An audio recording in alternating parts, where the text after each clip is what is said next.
Clemson's identity looking much better. We'll talk about it right here on Locked on Clemson.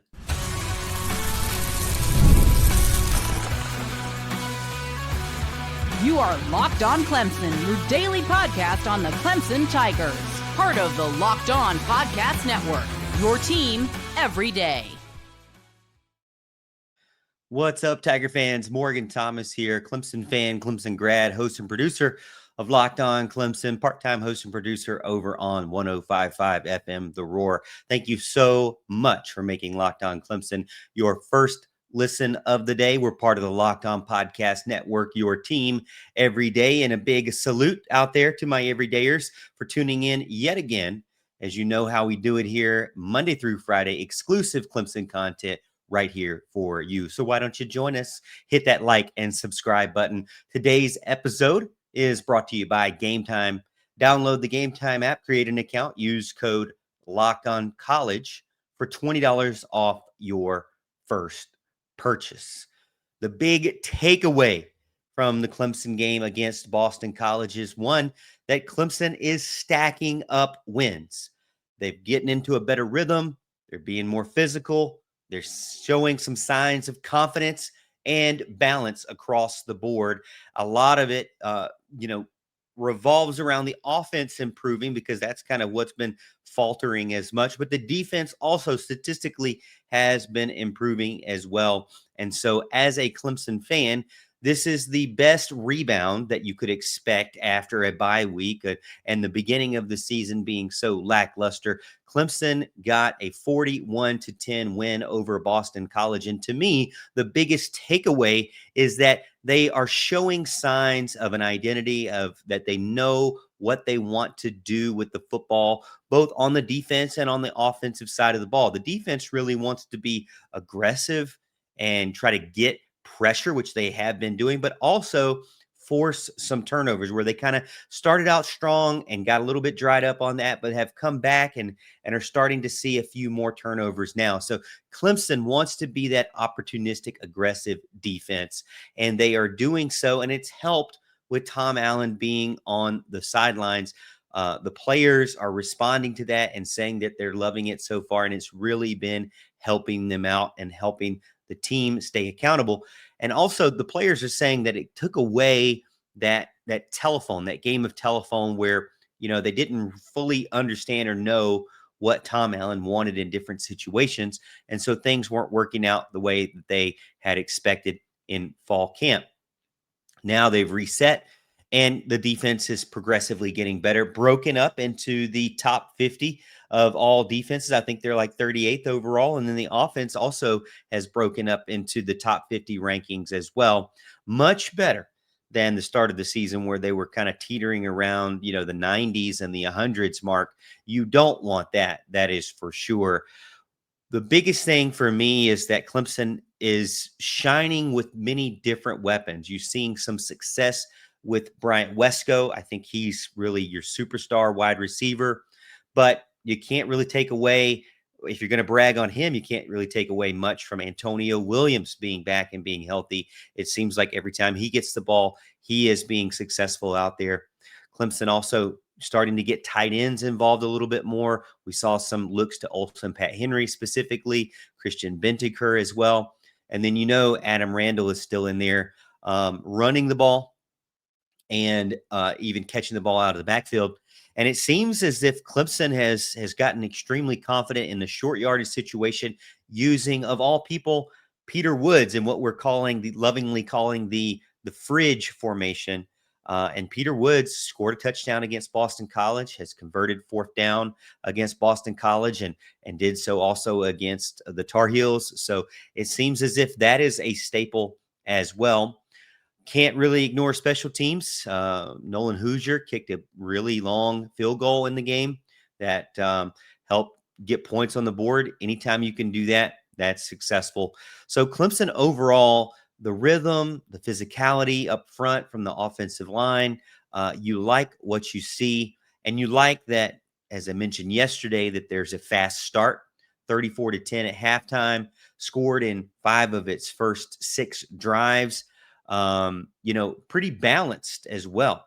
Over 200 yards rushing, over 200 yards passing, and that Achilles heel that they had at the beginning of the season of not being able to control the football is now working in their favor.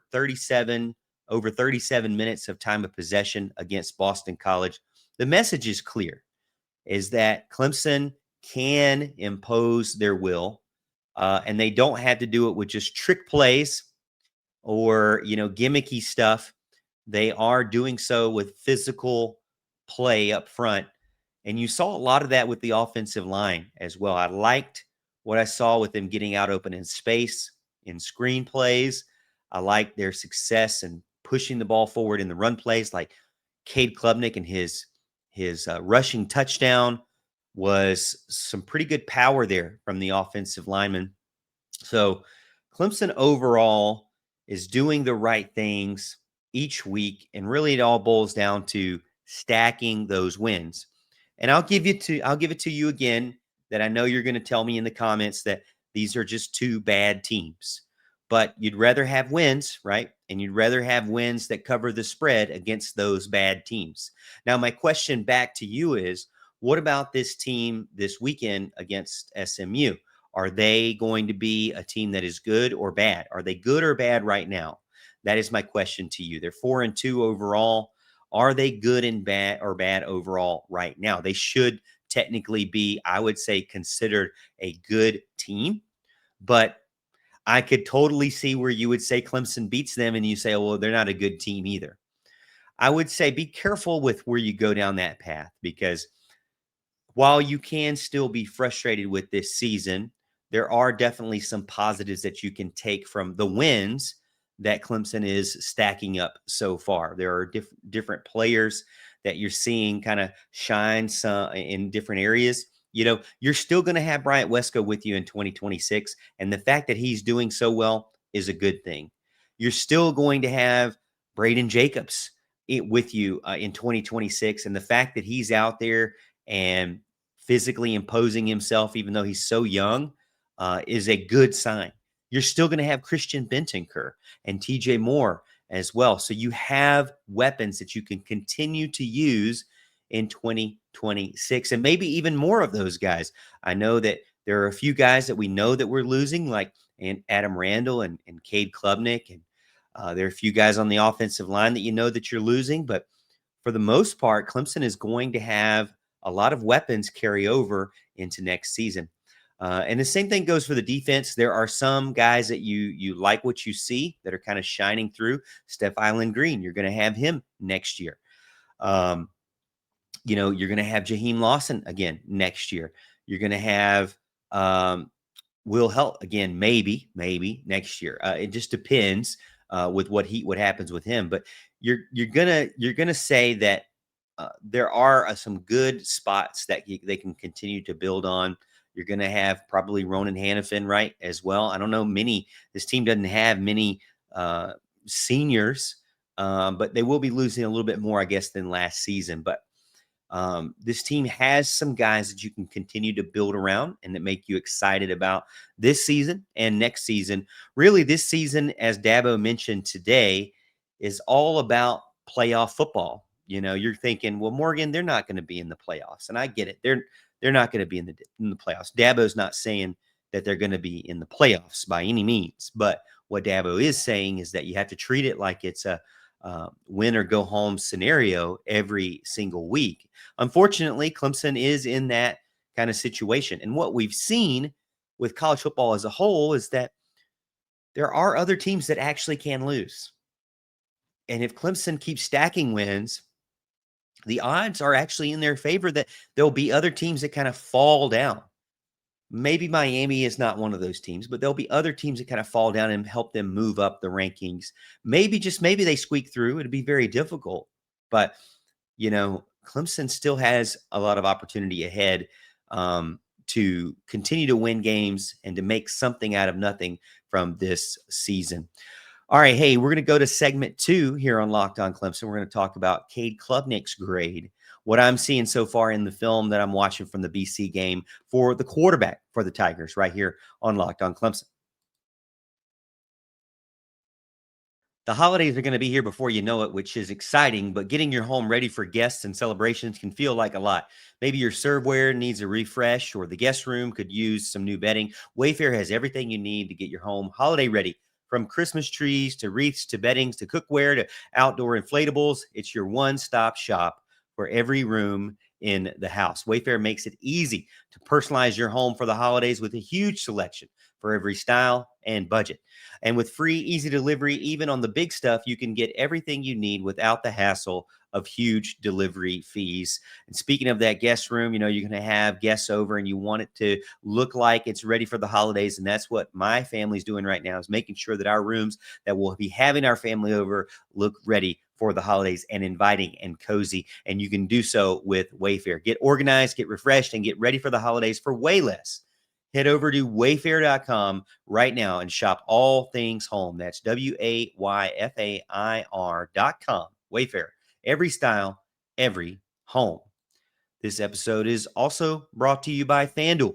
The NFL season is here, and FanDuel has an offer you don't want to miss. Right now, new customers can bet just $5 and get $300 in bonus bets if you win. That's right. Pick a bet, put down $5, and if it hits, you unlock $300 in bonus bets to use across the app. Now, I'm going to tell you something. I do other fantasy football leagues, and both of my teams that I really, really count on are just absolute garbage. But FanDuel is there. Without me, without FanDuel, I would not be able to continue to have enjoyment during this football season, because I'd be so miserable about all my other fantasy teams out there. So FanDuel helps me keep in the game and have fun every weekend, whether or not my football team or my fantasy football team is doing well. So you can go over to FanDuel, check out all the different contests that they have. A lot of fun there, regardless of if you screwed up in draft day a few months ago. You can still have fun this month with FanDuel. So whatever you're doing, whatever you're waiting for, you shouldn't be waiting much longer. Go over to FanDuel.com and download the FanDuel app today and get started.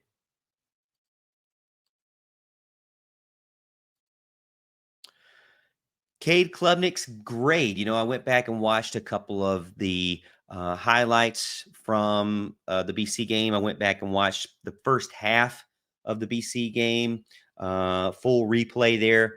And there's a lot to be said about what Cade Klubnik was able to do. The biggest thing is that he's settling in the pocket a lot more than normal, or than what we were used to, I guess. Normal was he was escaping way too quickly.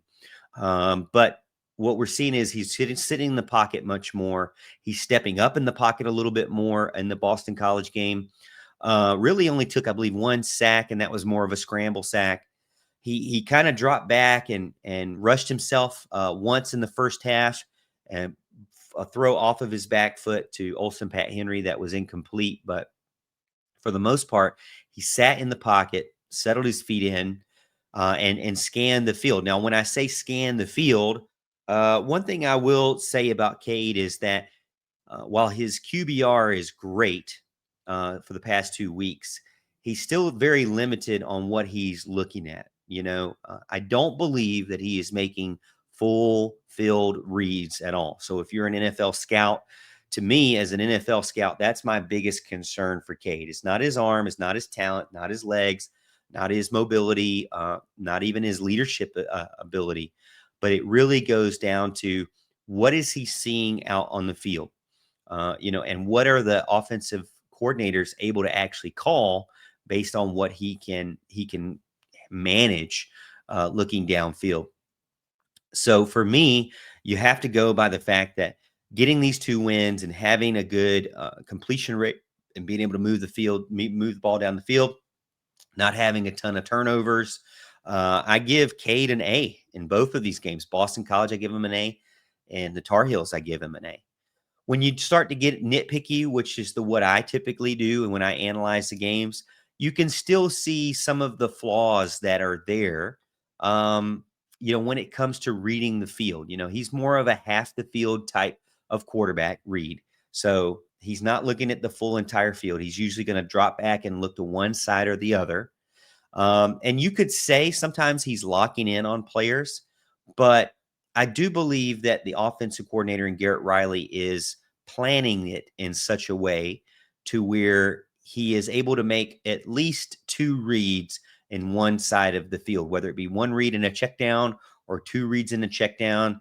Cade is doing that. And he is allowed to make those decisions for half the field. More often than not, you're seeing where he is kind of picking that first option that opens up, and he's missing certain things that maybe open up a little bit later on during the play. But I don't really beat him up too much, because at the end of the day, what has the offensive line been able to do to give him that type of confidence to sit in the pocket? As much as I want him to sit in the pocket, I also have to give him the benefit of the doubt of the offensive line for the first part of this season has not held up very well or very long to give him enough time to kind of scan the field. So maybe as the season goes on and he is allowed or afforded those opportunities, he will be able to rise to the occasion and kind of scan the field a little bit better than what we're seeing.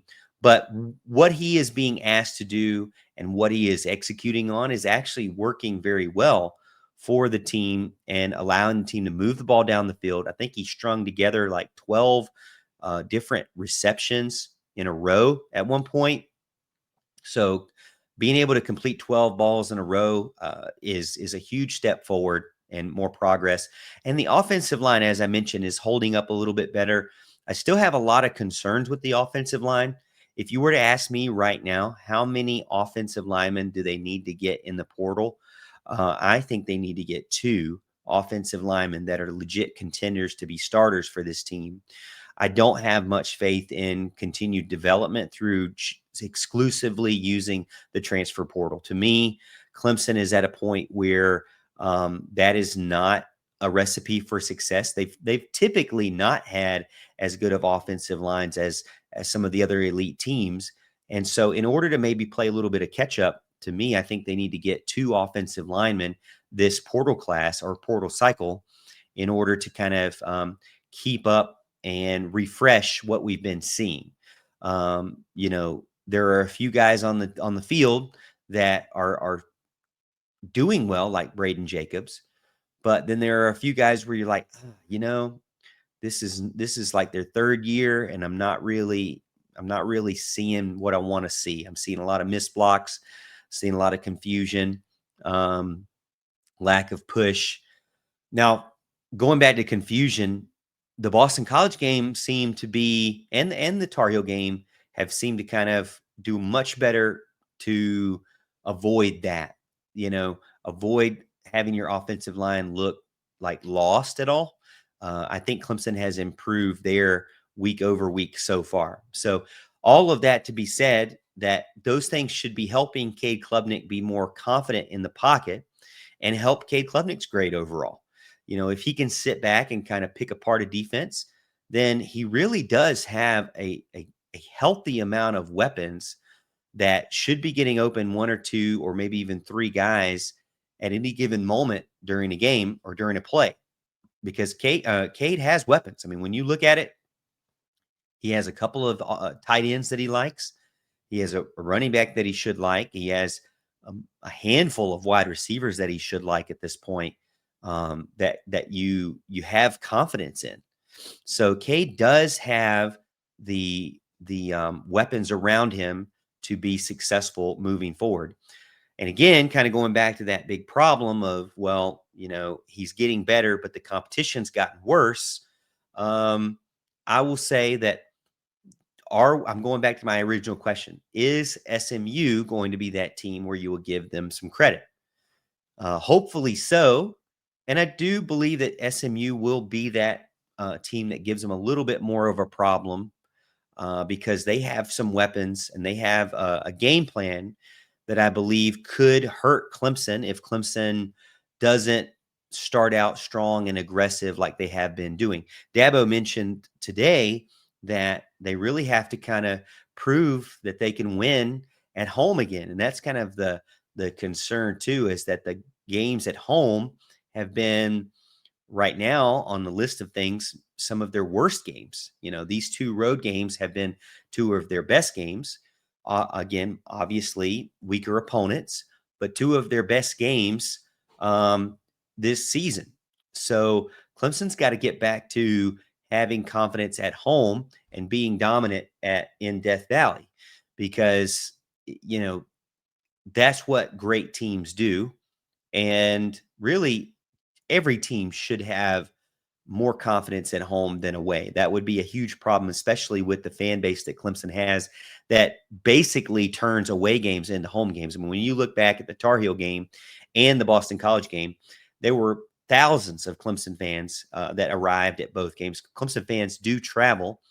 And once you get out to a big lead, a lot of those opposing fans leave, and it turns into kind of a quieter home game as well. So I think it's not so much that I want Clemson to reward the fans by doing well at home. I really want the fans to be able to reward Clemson by being able to do well. I want the players to know that we still have their back, and we're still showing up in the stadium and cheering them on and fighting with them through the game. But they do know at this point that, hey, if you come ill prepared and looking lost, you're going to get some boos out there. And I think they're justified boos, although I don't necessarily do it myself. But I think they are justified because, this team, the expectation for this team is to look much better than what they have at home so far. So hopefully, for the players' sake, they can do well at home, and then the fan base can shower them with praise as they're on the field. Because, there's nothing like your home stadium. There's nothing like your home fan base to be able to kind of cheer with you and support you as you are successful out there. So I hope for the players' sake that they can come out and do well against SMU. Although, as I've mentioned, SMU is going to be a bigger challenge than many people might want to admit out there. You could say they're another ACC team. You could say they've had losses against some of their better opponents, but Clemson, if any season is true of this statement, it is that you can't guarantee a win for any Clemson team or any Clemson game this season. So they have to come ready and prepared and confident in what they're doing, and they should be based on the last two games so far. All right, we're going to finish up the podcast for this show talking about the reality of SMU. What are some things, some high-level things we should be looking for this weekend right here on Locked On Clemson? College football is back, and I couldn't be more excited. The tailgates, the rivalries, the energy in the stands, there's just nothing like it. And let's be real, actually getting tickets can feel like a battle more than the game itself. Endless queues, hidden fees, prices jumping at checkout. That's why I use Game Time, the app that gives the advantage back to the fans. It's the easiest way to score last-minute tickets at the best prices with no surprise fees. What you see is what you pay. I pulled up Game Time today and I was looking to see what options are out there. There are a ton of amazing deals out there. You can go see your favorite college team, in some cases as low as $25. And I love the zone deals where you can see what the section of the stadium is that has the best deals. And I always go there first to kind of see what options I have available. So take the guesswork out of buying college football tickets with Game Time. Download the Game Time app, create an account, use code LOCKEDONCollege for $20 off your first purchase. Terms apply. Again, that's promo code LOCKEDONCOLLEGE for $20 off. Swipe, tap, ticket, download Game Time today.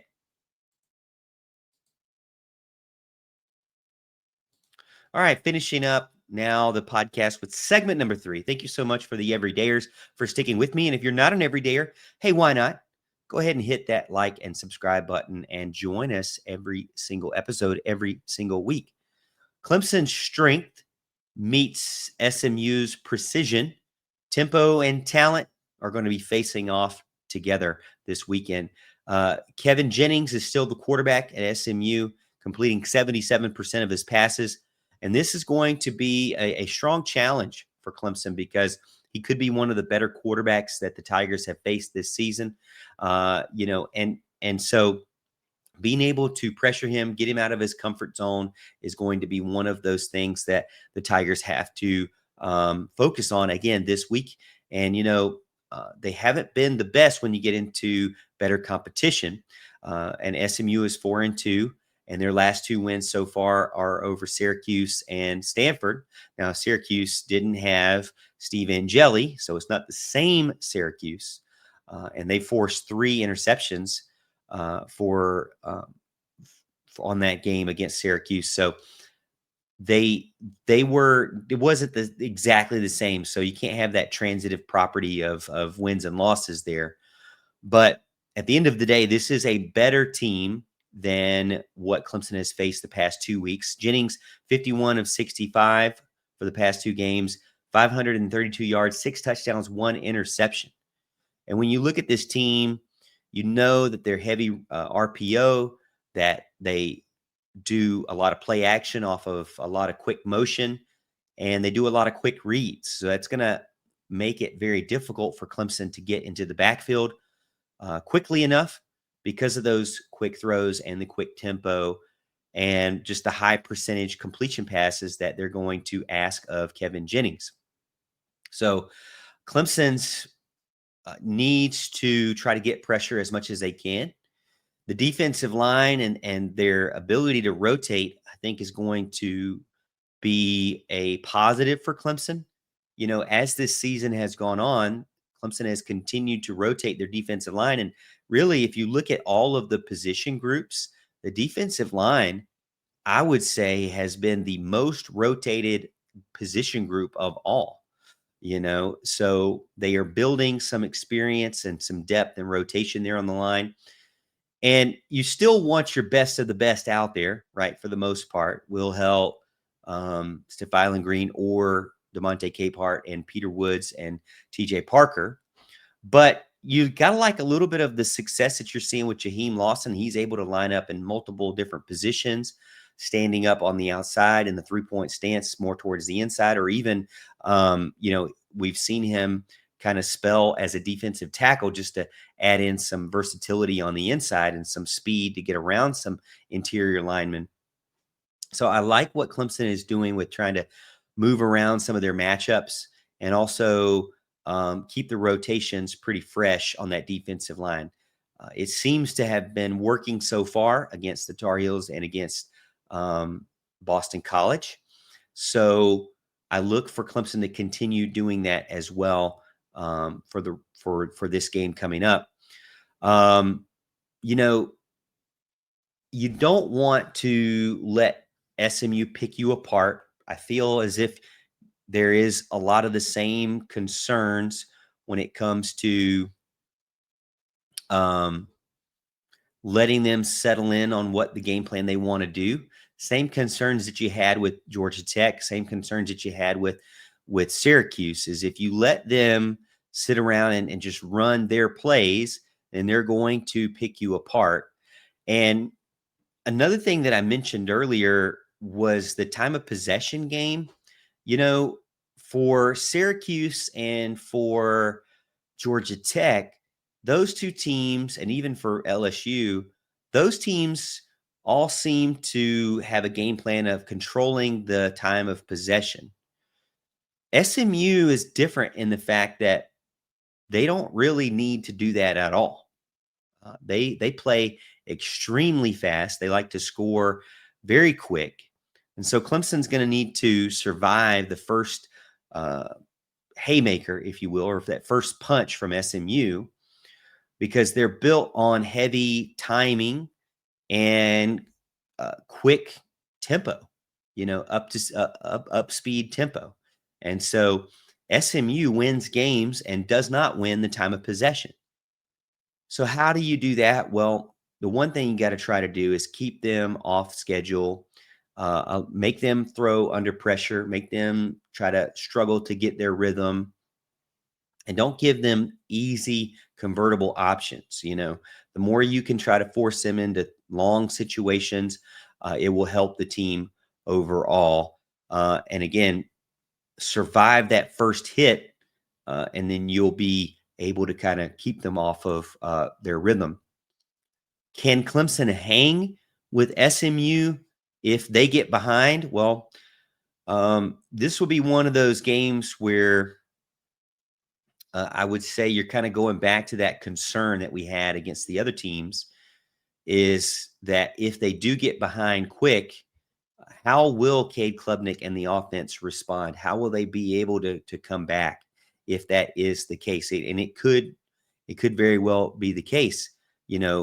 SMU has also been able to get uh, pretty, or have an advantage in turnovers the past two weekends as well. So if SMU comes out fast and scores quick and doesn't take a lot of time off the clock, then gets a turnover or two along the way, they could get ahead very quickly. And then as a Clemson realist here, that may be one thing that might be difficult for the Tigers to keep up with.